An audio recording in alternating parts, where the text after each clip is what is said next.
Kita percaya bahwa tidak ada yang mustahil di tangan Tuhan.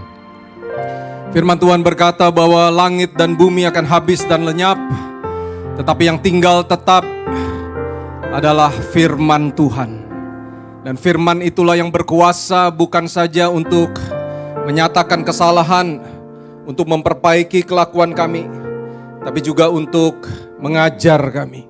Roh Kudus tolong kami siang hari ini, supaya kami bisa mengerti apa yang menjadi isi hati Tuhan buat hidup kami. Kami perlu akan firman-Mu. Roh Kudus tolong kami, berbicaralah buat kami semua. Sebab kami telah siap untuk mendengar, untuk merenungkannya dan melakukannya. Terima kasih Tuhan, berbicaralah buat kami semua di dalam nama Yesus. Semua yang siap untuk mendengar dan melakukan firman Tuhan, katakan sama-sama. Amin. Tepuk tangan buat Tuhan Yesus. Silakan duduk saudara. Selamat hari Minggu, Shalom. Saya mengucapkan terima kasih buat tim worship yang sudah memberkati kita semua. Dan selamat ulang tahun Michael. Ya, ini Michael ulang tahun, pemain piano kita. Boleh katakan sama-sama selamat ulang tahun Michael. Kapan lagi kan bisa diselamatin secara online. Selamat hari Minggu juga Shalom buat seluruh jemaat yang menyaksikan tayangan ini dimanapun saudara berada.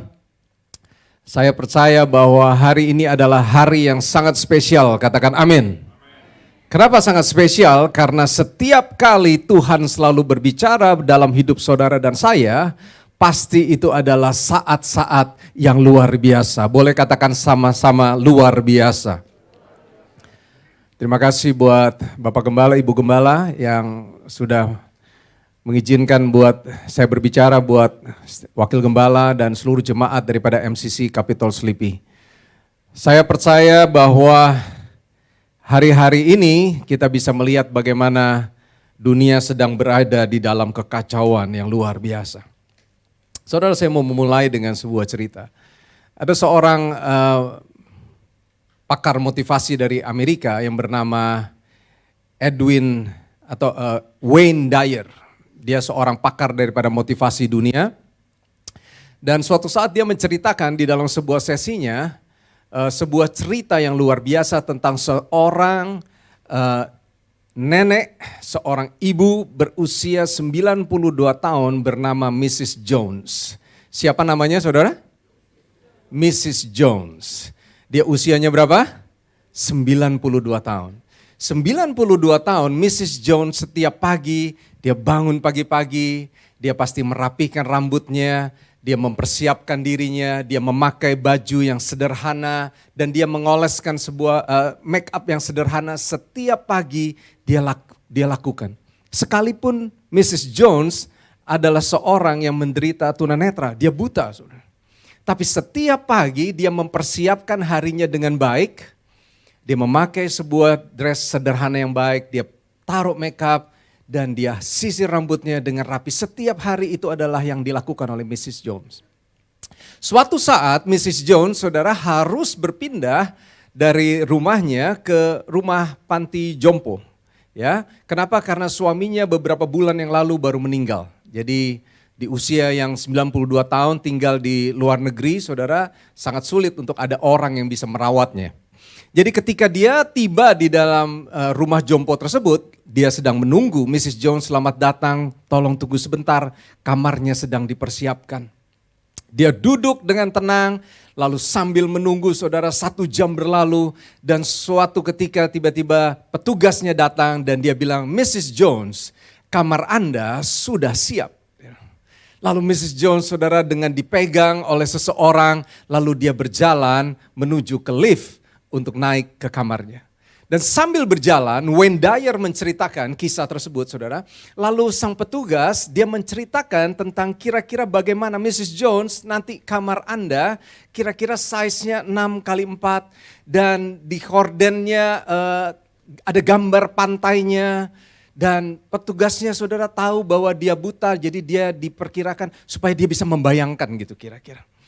Ketika petugas tersebut lalu menceritakan tentang gambaran daripada kamar tersebut, lalu tiba-tiba Mrs. Jones bilang begini, saudara. I love it, dia bilang. Dengan sebuah antusiasme yang luar biasa, dia bilang, I love it. Sama seperti seorang anak kecil umur 8 tahun kira-kira yang dikasih seekor anjing gitu. Dia happy setengah mati. Lalu dia bilang, Mrs. Jones, tapi kamu belum lihat bagaimana kamar kamu. Kita belum naik ke lift. Bagaimana kamu bisa menyukai kamar kamu padahal kita belum naik ke kamarnya. Kita belum melihat dan Anda belum ada di dalam kamar tersebut. Lalu dia bilang begini, saudara. Kebahagiaan adalah sebuah keputusan yang harus diambil dari awal apapun situasinya. Saya ulang, saudara. Kebahagiaan adalah sebuah saudara? Keputusan yang harus diambil dari awal apapun situasinya. Kebahagiaan saya bukan tergantung daripada bagaimana pengaturan daripada perabotnya. Bagaimana kamar itu di-arrange. Kebahagiaan saya bukan dari situ, katanya. Kebahagiaan adalah bagaimana cara saya bisa mengatur hati dan pikiran saya, katanya. Saudara dengar ini baik-baik. Waktu kita merubah cara kita untuk melihat sesuatu, sekalipun kita tidak bisa melihat, maka yang akan kita lihat akan berubah. Saya ulangi. Waktu kita merubah cara kita melihat sesuatu sekalipun kita tidak dapat melihat, pasti akan ada perubahan dalam hal yang kita akan lihat. Katakan amin. Saudara, hari ini saya berbicara dengan sebuah tema, yaitu temanya? It's on its way. Boleh katakan sama-sama, it's on its way. Apakah ada dari Bapak Ibu Saudara yang belum dapat daripada handout? Boleh lambaikan tangan. Apakah ada yang membutuhkan pen untuk saudara bisa mencatat sesuatu? Saudara, it's on its way. Boleh katakan sekali lagi, it's on its way. Pertanyaannya, apa yang di dalam perjalanan, saudara? Memasuki tahun 2023, kita sedang di awal-awal tahun, di bulan Februari ini, kita percaya bahwa ada banyak hal yang akan terjadi di tahun 2023. Katakan amin. It's on its way. Kalau saudara berkata bahwa 2023 adalah tahun yang sulit, maka kesulitan akan datang. Kalau saudara merubahnya dengan sebuah perspektif cara pandang bahwa tahun 2023 merupakan tahun rahmat Tuhan, tahun anugerah, tahun pertolongan Tuhan, maka tahun anugerah, pertolongan, rahmat Tuhan itu akan menjadi bagian kita sepanjang seumur hidup kita. Katakan amin. Bagaimana cara saudara melihat dan mengatur dan merubah cara saudara melihat tahun 2023 akan menentukan bagaimana dan apa yang akan saudara lihat memasuki tahun 2023. It's on its way. Saudara, memasuki tahun 2023, kita sudah lewati pandemi 2020, 21, 22, sekarang sudah mulai kembali normal, puji Tuhan, boleh katakan sama-sama puji Tuhan. Saya pikir memasuki tahun 2023 segala sesuatu harusnya menjadi lebih baik kan, sudah menjadi orang udah mulai kembali normal lagi. Ternyata saya dapat sebuah artikel yang luar biasa dan saya taruh di situ saudara, di dalam handout saudara. Ternyata lebih 1 dari 4 orang di Amerika sana saudara, ternyata memiliki stress level yang sangat tinggi. Boleh katakan sama-sama sangat tinggi. 1 dari 4 orang memiliki stress level yang sangat tinggi katanya memasuki tahun 2023 menurut psychiatry.org. Ada organisasi psikiatris di Amerika sana, saudara. 1 dari 4 orang. Dan yang lebih luar biasa lagi saudara, dalam 1 tahun yang terakhir katanya lebih dari 75% orang katanya mengatakan bahwa tingkat stres mereka mengalami peningkatan di dalam 1 tahun terakhir. Ternyata stres tidak ada hubungannya dengan COVID. COVID bisa selesai, bisa mulai, bisa ada hal lagi yang lain. Ternyata stres itu adalah bagaimana stres adalah hal yang dari luar mempengaruhi hal yang dari dalam. Ternyata pilihannya ada di dalam tangan kita. Katakan amin. It's on its way. Kalau saudara berpikir bahwa hidup saudara sangat sulit, saudara mengalami stres oleh karena banyak situasi dan faktor di luar sana yang mempengaruhi hidup saudara, apakah itu suami, istri, anak, pekerjaan, pelayanan, kalau saudara lihat bahwa semua faktor ini membuat saya tidak bahagia. Dengar ini baik-baik, sama seperti tulisan kisah yang disampaikan oleh Wayne Dyer tadi. Ketika saudara merubah dari cara berpikir saudara, maka apa yang saudara lihat akan berubah. Tergantung daripada bagaimana sikap hati saudara memasuki tahun 2023 ini.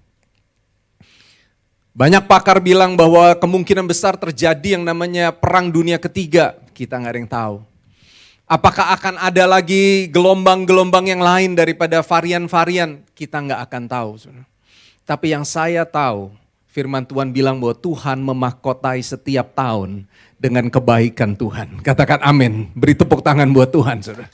Tuhan bilang setiap tahun Tuhan mahkotai dengan apa saudara? Dengan kebaikan Tuhan. Makanya kenapa dikatakan tahun rahmat, tahun yang penuh dengan kebaikan, dan inilah saudara yang harus saudara rubah cara pandang saudara. Kalau saudara terlalu banyak nonton TV, saudara terlalu banyak nonton CNN, saudara akan hanya melihat hal-hal yang tidak baik, hal-hal yang buruk, yang menyeramkan. Kenapa? Karena riset membuktikan bahwa hal-hal yang menyeramkan itu sangat menjual katanya. Bukan berita-berita yang baik. Maka kalau saudara nonton televisi di Indonesia, udah makin gak normal. Ntar saudara lihat ada kecelakaan di mana, ada ular masuk di rumah, ada yang kena tusuk kemarin di sini, di mana-mana. Hal-hal yang seperti itu saudara. Kenapa? Karena hal-hal yang menyeramkan itu sangat menjual. Dan kalau saudara makanannya setiap hari adalah hal-hal yang menyeramkan seperti itu, tidak heran kalau saudara mempunyai paradigma atau cara berpikir yang negatif di dalam menghadapi memasuki tahun 2023 ini. Saudara. Ibrani 12 bilang bahwa segala sesuatu akan diguncang, kegoncangan akan terjadi. Saudara. Langit dan bumi dengan segala macam bencana alam, peperangan di mana-mana, firman Tuhan sudah mengatakannya. Dan bahkan saudara manusia di akhir zaman digambarkan katanya semakin dingin, gak ada kasih, berlagak tahu. Dan dia semakin garang katanya, setiap orang saudara. Hidup akan semakin sulit. Saudara pelayanan gak pelayanan, dibaptis, saudara ikut encounter, empower, tetap hidup zaman akan semakin sulit. Tapi jangan khawatir karena rahmat Tuhan, anugerah Tuhan tetap melimpah buat hidup kita. Katakan amin. Saudara, firman Tuhan bilang di Mazmur 42 akan menjadi ayat sentral kita. Pemazmur bilang begini saudara, tulis di situ, air mataku menjadi makananku, katanya apa saudara, siang dan malam. Karena sepanjang hari orang berkata, di mana Allahmu? Saudara tulis di dalam handout saudara, di mana Allahmu? Kalau saudara hari ini sepertinya jauh dari Tuhan, saudara lihat ini Tuhan mana sih? Katanya Tuhan hidup. Kok saya dibiarkan mengalami yang namanya masalah, penyakit, kesulitan, ujian demi ujian demi ujian. Di mana Tuhan? Seringkali kita nggak sadar saudara, walaupun kita tidak mengatakannya, tetapi sepertinya tindakan kita mulai merasakan jauh dari Tuhan. Bahkan saudara mungkin ditinggalkan oleh orang lain. Mungkin orang lain berpikir udah percuma kamu pelayanan. Percuma kamu berdoa. Percuma kamu datang setiap pagi di dalam online we pray. Kenapa? Karena Tuhan gak akan dengar kamu. Kan kamu tetap sakit kan udah sekian lama kan. Saudara kalau hari ini saudara mungkin melihat bahwa Tuhan jauh. Sama seperti pemazmur dia mengalami. Dia mengalami sepertinya kayak di mana sih Tuhan ini? Kayaknya saya mengalami kesulitan di dalam terjemahan bahasa Inggris, Alkitab bahasa Inggris, lembaga Alkitab di luar negeri memberikan judul saudara terhadap Mazmur 42 ini. Dia bilang gini, yearning in the midst of trouble katanya. Yearning for God. Dia bilang ada orang yang sangat rindu akan Tuhan di tengah-tengah situasi masalah yang menghimpit hidupnya. Mazmur 42 berbicara tentang itu. Jadi kalau hari ini, baik saudara yang menonton tayangan ini di rumah dan kita semua yang ada di tempat ini merasakan bahwa Tuhan jauh, kita sedang menantikan pertolongan Tuhan, bahkan kita memiliki kekhawatiran memasuki tahun 2023, firman ini buat kita semua. Katakan amin. Boleh sama-sama katakan firman ini buat saya.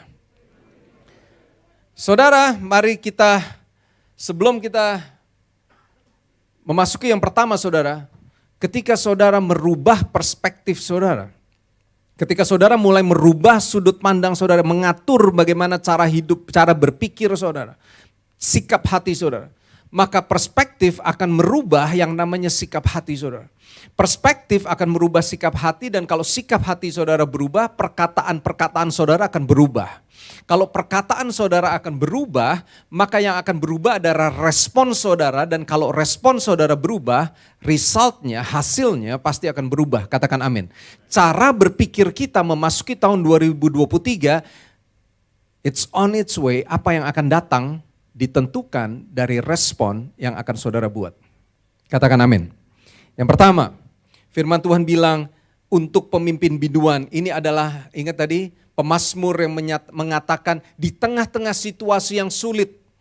Dia bilang begini, nyanyian pengajaran seperti apa saudara? Seperti apa? Seperti rusa katanya yang merindukan sungai yang berair. Demikianlah jiwaku merindukan Engkau, ya Allah. Boleh katakan sama-sama, jiwaku. Jiwaku haus kepada Allah yang hidup. Bilakah aku boleh datang melihat Allah? Saudara, hal yang pertama, segala sesuatu boleh terjadi di tahun ini, sama seperti pemazmur pun mengalaminya. Tapi yang pertama saudara, kita harus memiliki ini saudara. Kita harus memiliki kehausan akan Tuhan. Saudara, ada banyak hal, hari-hari ini kita banyak kali mendengar tentang kata healing, tentang kata liburan. Kan liburan hari ini sudah mulai ya, Bali sudah mulai rame lagi. Dan sering kali saudara, ternyata orang yang berlibur itu tidak merasakan justru namanya refreshed atau segar. Tapi justru pulang liburan biasanya lalu mereka merasakan kelelahan. Kayaknya paradoks ya, berlibur karena capek, lelah. Tapi justru ketika pulang dari liburan, dia mengalami yang namanya kelelahan yang lebih lagi. Kenapa? Karena di sana dia pikir bahwa ini waktunya saya untuk bersenang-senang. Saya bangun pagi, saya menikmati seluruh makanan yang saya mau makan karena saya ada waktu untuk di dalam liburan. Saya ketemu teman, saya pesta, ketemu teman sampai larut malam. Lalu dia tidur sampai dengan pagi hari, dia bangun pagi hari lagi. Dan begitu juga siklus itu berputar demi berputar, dia capek saudara. Ternyata liburan tidak bisa membuat orang memastikan bahwa orang memiliki yang namanya ketenangan. Justru bahwa ketika orang pulang healing, liburan saudara, dia mengalami yang namanya capek, lelah jiwanya saudara. Kenapa? Karena firman Tuhan manusia itu katanya makhluk roh. Bukan makhluk daging. Kalau daging bisa dipuaskan. Roh tidak bisa dipuaskan dengan liburan. Katakan amin. Saudara mau liburan Sabtu dan Minggu, saudara nonton Netflix, tidur satu harian, nonton Netflix, tidur, makan, tidur. Percaya sama saya, itu tidak akan memuaskan jiwa saudara. Sepertinya saudara berpikir kan gue udah istirahat nih. Tapi itu tidak akan memuaskan jiwa saudara. Kenapa? Karena firman Tuhan bilang kita ini manusia apa saudara? Makhluk roh. Makhluk roh yang diciptakan dari tangan Tuhan sendiri, dari debu, lalu dihembuskan rohnya, sehingga melalui Roh Kudus yang hidup dalam hidup saudara dan saya, roh itu berkarya. Jiwa, roh itu hanya dipuaskan bisa di dalam Tuhan, katakan amin. Makanya pemazmur berkata di tengah masalah yang saya hadapi, saya hanya rindu supaya jiwa saya bisa dipuaskan oleh Tuhan. Katakan sama-sama jiwa. Jiwa itu udah titik yang paling dalam saudara. Saudara bisa itulah bedanya saudara, hal-hal yang sifatnya dari dunia, kesenangan, sifatnya hanya sementara, boleh katakan sementara. Saudara boleh liburan demi liburan, saudara boleh pergi ke ujung dunia manapun. Tapi kesenangannya hanya bersifat sementara. Tapi kalau saudara dipuaskan jiwanya oleh Tuhan dan pribadinya sendiri, maka saudara kepuasan itu akan bersifat permanen. Katakan amin. Alkitab banyak mengajar kita saudara tentang hal yang sifatnya permanen. Makanya kenapa Yohanes 15, saudara catat di dalam handout saudara, Yohanes 15 memberikan kita tentang, mengajar kita tentang buah yang tetap. Boleh katakan sama-sama buah yang tetap. Makanya kenapa Yeremia 17 bilang bahwa sekalipun ada panas dan terik, Tapi kamu akan tetap berbuah. Boleh katakan sama-sama tetap berbuah. Makanya kenapa Yesus ketika ketemu dengan perempuan Samaria, dia bilang kalau kamu minum dari air yang akan aku berikan, kamu tidak akan lagi mengalami yang namanya kehausan. Makanya kenapa Yohanes 7, saudara catat Yohanes 7 ayat 37 bilang begini saudara, di puncak perayaan Pondok Daun pada saat itu Yesus bilang bahwa apa saudara? Kalau kamu haus, kamu harus datang dan kamu minum. Karena kalau kamu datang dan minum, maka dari dalam hidupmu katanya akan ada mata air yang akan terus menerus aliran airnya tidak akan pernah berhenti katanya. Katakan amin. Kalau jiwa saudara dipuaskan oleh seorang pribadi yaitu pribadi Yesus sendiri, dengar ini baik-baik. Maka memasuki tahun 2023 segala hal yang baik akan menjadi bagian saudara. Kenapa? Karena firman Tuhan bilang kalau Yesus sudah ada di dalam hidup saya nggak butuh yang lain. Firman Tuhan bilang yang terbaik sudah Bapa berikan buat saya nggak perlu lagi yang lain. Saudara, it's on its way. Yang pertama, miliki kehausan sampai level jiwa saudara. Firman Tuhan Matius 11 ayat 28, saudara catat aja di handout saudara. Matius 11 ayat 28 berbicara tentang undangan yang Tuhan beri, open invitation to all the believers. Apa itu? Come to me. Katanya. Datanglah kepadaku, hai kamu yang letih lesu dan berbeban berat. Tuhan gak bilang datang ke dunia ini, karena semuanya sifatnya sementara. Tapi Tuhan bilang kalau kamu letih, kalau kamu lesu, kalau kamu berbeban berat dalam hidupmu, dengar ini baik-baik, tahun 2023 bisa menjadi tahun yang sulit. Tapi ketika kita datang ke sumber mata air yang tetap itu, maka bagian kita akan merasakan yang namanya kelegaan. Katakan amin. Matius 11 ayat 28 bilang, kamu akan merasakan ketenangan dan kelegaan. Dan ketenangan dan kelegaan yang aku beri, kata Tuhan, bukan seperti yang dari dunia. Dunia itu sifatnya sementara. Kamu happy-happy setiap hari, pulang ke rumah, pusing dan stres lagi. Tapi kamu bisa di rumah, tapi kalau kamu rest di dalam saya sampai jiwa, saudara, maka saudara bisa merasakan ketenangan. Situasinya bisa saja belum berubah. Masalahnya bisa saja masih ada. Tapi perspektif cara saudara melihat, menghadapi situasi itu berubah. Percaya sama saya, hasilnya akan berubah. It's on its way. Segala hal yang baik akan menjadi bagian kita. Katakan amin. Seharusnya ini bisa menjadi dasar resolusi kita masuk tahun 2023. Banyak orang masuk tahun 2023 punya resolusi membangun investasi. Itu baik. Dia mau belajar skill baru, keahlian baru, itu baik. Dia punya perencanaan keuangan, perencanaan bisnis, perencanaan akan hal-hal lainnya, itu baik, saya katakan. Pertanyaan saya buat kita semua, sebagai perenungan kita, apakah kita memiliki resolusi untuk kerohanian kita?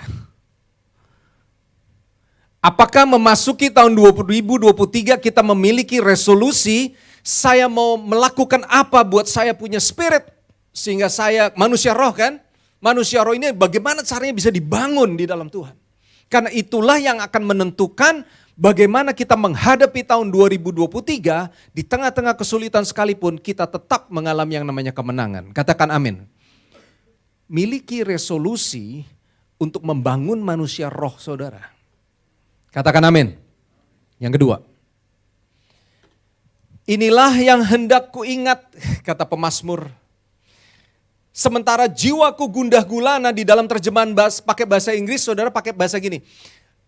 I am pouring out my soul. Katanya. Saya mengeluarkan seluruh isi, menumpahkan seluruh isi daripada jiwa saya katanya. Sementara jiwaku gundah gulana, saya tumpahkan. Dia ingat bagaimana aku berjalan maju dalam kepadatan manusia, mendahului mereka melangkah ke rumah Allah dengan suara apa saudara? Sorak-sorai, boleh katakan sorak-sorai.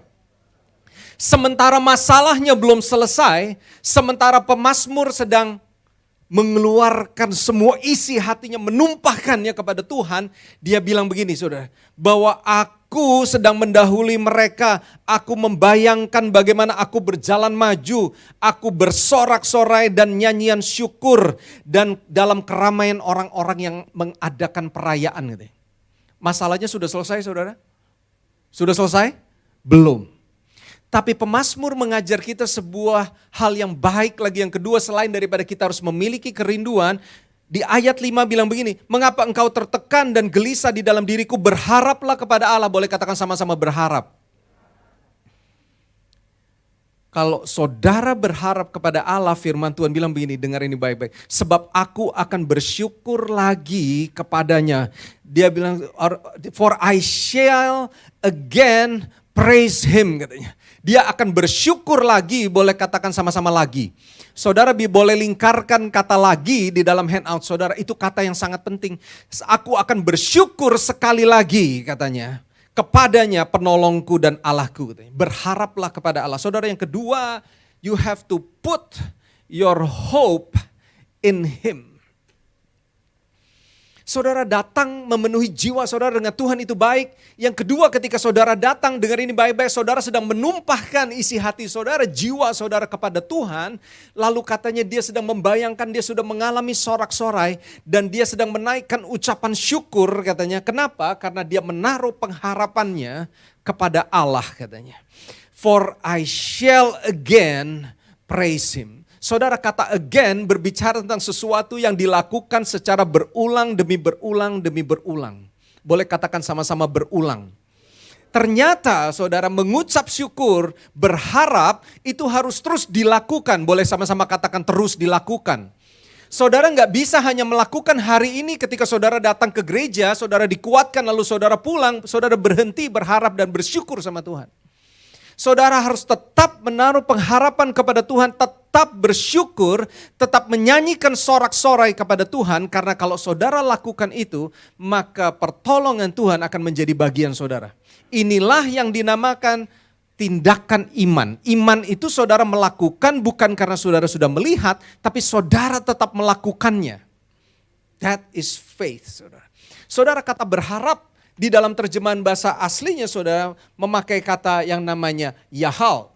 Saudara boleh tulis di dalam handout saudara, yahal itu artinya begini, wait in full trust katanya. Jadi ternyata berharap itu bukan saja menunggu lalu nggak ngapa-ngapain, ya udahlah Tuhan kalau mau tolong ya tolong, kalau enggak ya udahlah kehendak Tuhan. Itu bukan berharap. Berharap itu saudara sambil menunggu, tapi saudara percaya bahwa pertolongan pasti terjadi. Kalau saudara tulis nanti di situ di Kejadian saudara di Kejadian 8 ayat 12 berbicara tentang bagaimana Nuh, Nabi Nuh ketika pada saat itu dia mengalami banjir. Seluruh dunia saudara dibuat banjir, Tuhan izinkan banjir besar tapi Nuh dan segenap keluarganya diselamatkan.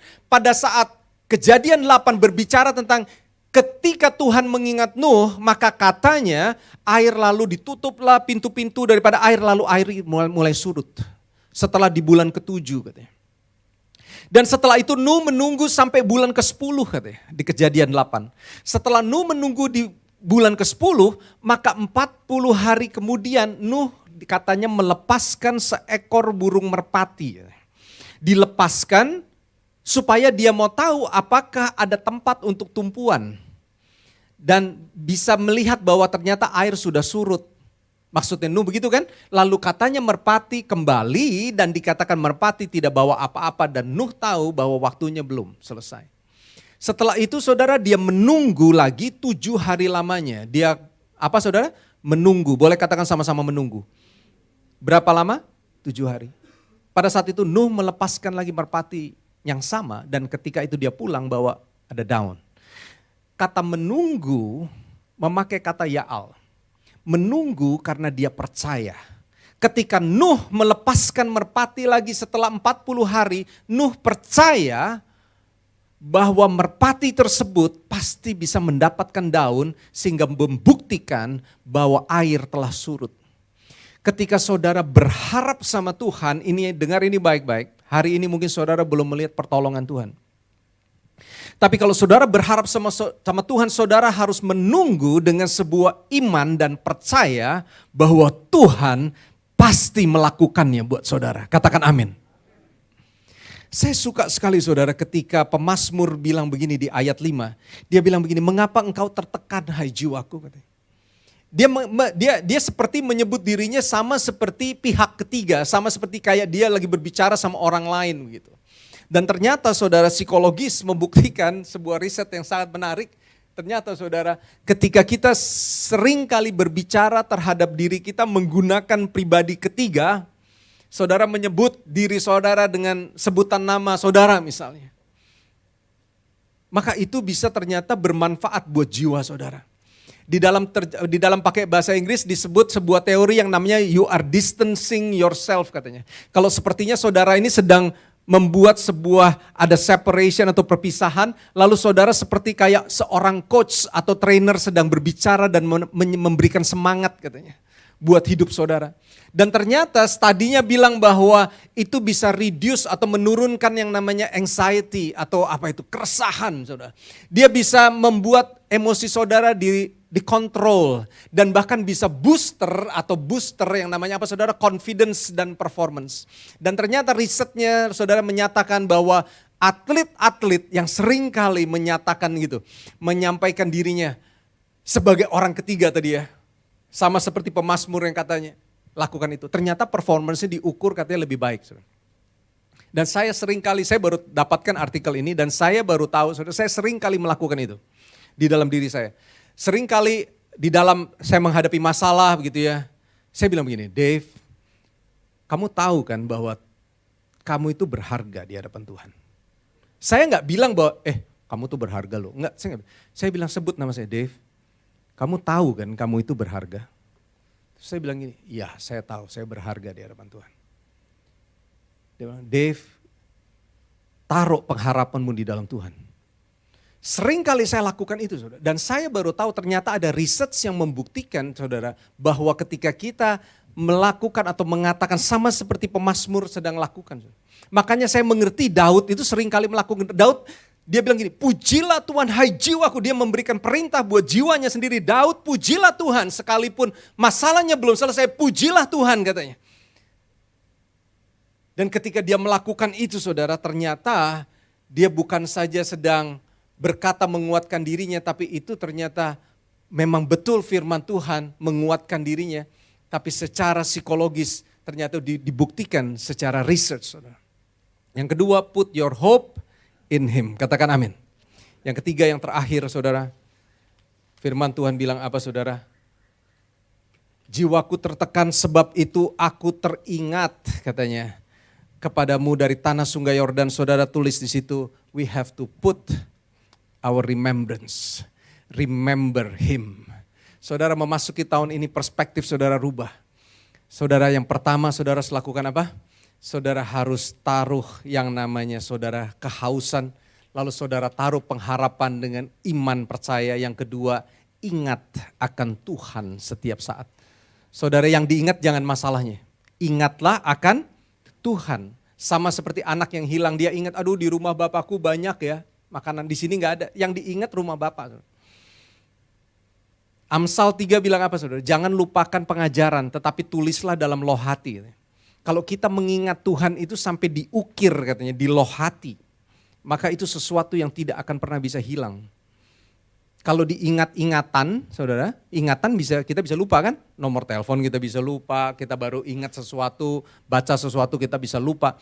Tapi kenapa hal-hal yang menyenangkan kita ataupun menyakitkan kita dari sejak kecil itu tidak akan pernah bisa kita lupa. Kenapa? Karena itu terukir, terpatri di dalam loh hati. Makanya firman Tuhan bilang jangan lupakan ajaranku tetapi tulislah itu di dalam loh hatimu. Ingat terus Tuhan. Saudara. Saya percaya kalau kita melakukan ketiga hal ini saudara, maka memasuki tahun 2023 kita akan bisa mengalami yang namanya kemenangan. It's on its way. Pertolongan, pengharapan, kekuatan, berkat, perlindungan, anugerah ada menjadi bagian kita sepanjang tahun ini. Katakan amin. 3 hal yang kita pelajari hari ini saudara. Yang pertama, saudara, Kita harus thirst after Him. Yang kedua apa saudara? Hope in Him. Yang ketiga, remember Him. Ingat terus tentang Tuhan. Saya mengundang tim praise and worship, imam penyembah. Saudara ingat terus akan Tuhan. Saudara. Karena kalau saudara lakukan itu, atur cara berpikir saudara, maka sepanjang tahun ini saudara akan mengalami yang namanya pertolongan. Saudara, saya mau tutup dengan sebuah cerita. Cerita tersebut terjadi adalah merupakan sebuah eksperimen tentang addiction. Apa itu? Ketergantungan ya, ketergantungan. Addiction. Dan di awal tahun 2000-an saudara, dibuatlah sebuah eksperimen. Seekor tikus dipisahkan di dalam 2 kandang yang berbeda. Yang pertama diberikan air yang biasa, satunya air yang mengandung heroin atau heroin.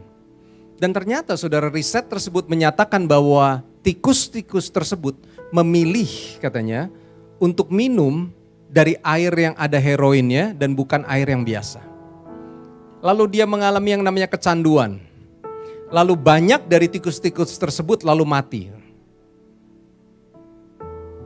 Pada tahun 70-an, saudara, pada tahun 70-an setelah itu ada seorang profesor yang bernama Bruce Alexander dari University di Kanada, saudara, dia bilang begini, ayo kita coba rubah daripada eksperimennya.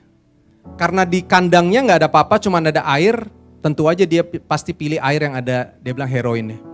Kita buat yang namanya eksperimen berikutnya, kita buat Red Park. Katanya apa itu? Taman bermain untuk tikus-tikus.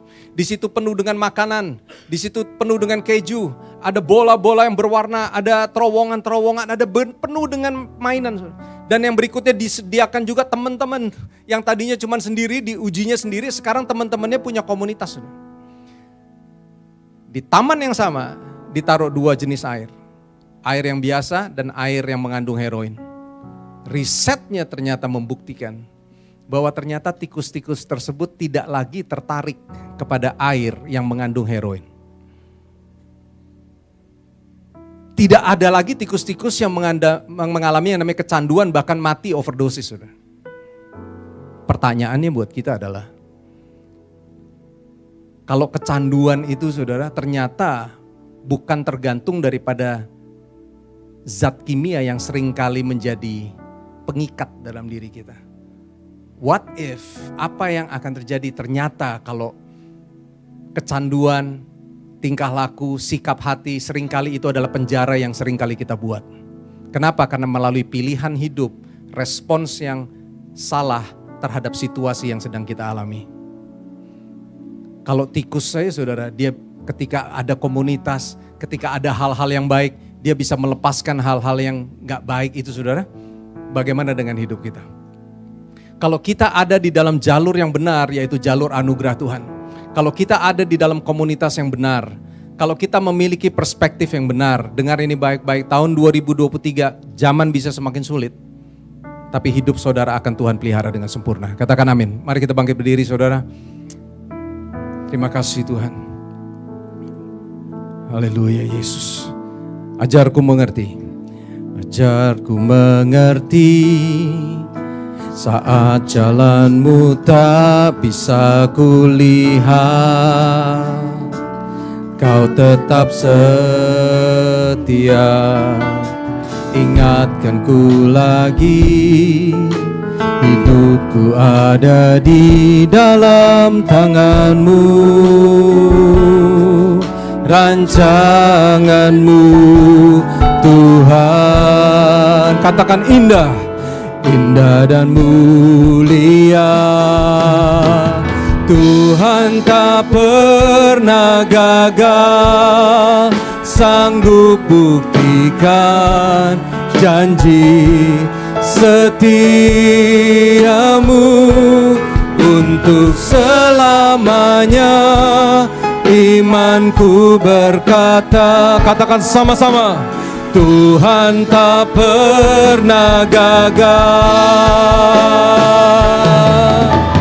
Tuhan tak pernah gagal, Dia sanggup buktikan janji setiamu,